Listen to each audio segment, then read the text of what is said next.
Assalomu alaykum, hurmatli podpischilar. Shu görüp turgan mollar satıladi, xudo xolasa. Xonajin mol birinchi doğuşa. Buni ichi sementala qo'yilgan ekan. 16-martda qo'yilgan ekan. Aniq tekshirtirib görüp alışlarınız mümkün. Mol adres Kervek'te. Kervek Aşak Kervek'te. Telefon nömerler 94'ten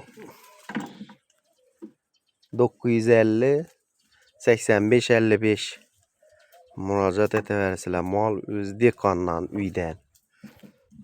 Narxı 25 milyon deb turibmiz.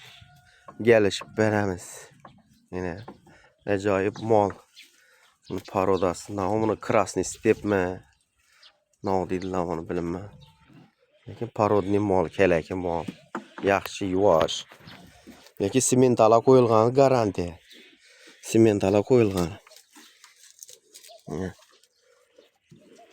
Yuvoshlig'i yine yuvosh. Umuman patırdamaydi. Yuvosh mol.